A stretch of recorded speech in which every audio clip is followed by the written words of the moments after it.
You're watching KCCI, Channel 8, Des Moines, Iowa's news leader, and home of live Super Doppler. This is KCCI News Channel 8 at 10. I think staff is pretty anxious at this point, and I'm sure that's not true just for us, but probably a lot of districts around the state.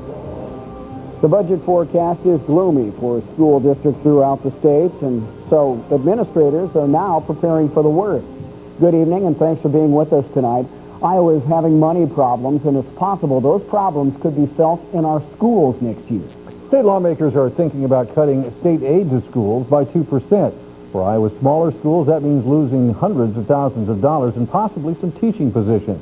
In Iowa's largest school district, officials are looking for ways to deal with an $8 million shortfall. Our teammate coverage begins tonight in the Des Moines Public Schools. News Channel 8's Jessica Chandler talked with parents and administrators today. And Jessica, what are they saying about all this? Administrators say this is one of the worst financial years they've seen in a long time. They don't know how much they'll have to cut from next year's budget, but they say even a small amount could be big. Everything's on the table right now. Everything is in what they might have to cut. The Des Moines School District is already strapped. Still, it might have $2 million less to work with next year than this year. It is the most difficult year since we had one in the early 80s that was about this bad. First on the chopping block is staff, and less teachers mean larger class sizes. Certainly, it's not our desire to increase class size. However, we also know that a good portion of our budget is personnel. 85% of our budget is salaries and benefits, so there's not a whole lot to go to other than personnel costs. Parents say it's a bad situation all around, but they say they support larger class sizes if it prevents cutting other programs. If it precludes the option of cutting any of the after-school programs or some of the other programs for kids, then I just soon have larger classes. And as for teacher salaries, there's a lot of states that pay better, so we need to keep up with them. Another option is furloughs. That's when the district asks employees to take time off without pay. The unions are going to have to make a determination on whether they'd rather lose pay through furloughs or lose personnel through layoffs. The district says it should hear from the legislature sometime this next week about how much money they'll have to work with next year. Okay, Jessica, if they do decide to cut jobs, when will people know?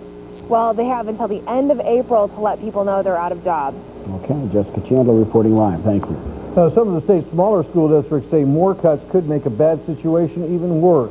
Districts like Colfax-Mingo, which already has a tight budget. News Channel 8's Eric Hansen continues our team coverage. And Eric, you talked with some of the teachers there who say they're a little worried, right? That's right, Kevin. Teacher contracts are due soon, and much like the bigger districts, those districts in smaller central Iowa areas don't know how much money they'll have for salaries either. There are a lot of nervous teachers in Iowa schools. In Ms. Vollin's kindergarten class, the students are thinking about one thing, playtime. Oh, great, I'll take a lap for myself. But the woman in charge of the class See that squirrel in our tree? has other concerns. The 13-year veteran could lose some coworkers next year, increasing her class size. As a small school, we already have a tight budget, and it just worries teachers and staff and community to think it may have to get tighter. This year, Colfax-Mingo lost $148,000. Next year could be even worse. It just hasn't happened, and it is particularly difficult, and it's really hard on the morale of everyone to face this. Administrators know they're going to have to make some tough choices over the next month or so, but they don't want it to affect the learning that happens right here inside the classroom. But they know slashing budgets may mean job cuts. The newest teachers know they'd probably be first. Just within the last probably 2 weeks, it's really been on my mind a lot, and pretty much every night I think about it. So do superintendents. The educational system in Iowa is not going to be as good next year as it is right now, regardless of what anybody says. We don't and will not get better as a result of funding reductions to our kids. The school budgets are due April 15th to the state, and most districts are planning for 1% growth next year, but they know that will probably change once the legislature acts. Realistically, they could see anywhere from that 1% increase to a 2% decrease. We'll just have to wait and see. Like I said, a lot of nervous teachers out there. All right, indeed there are. Thank you very much, Eric.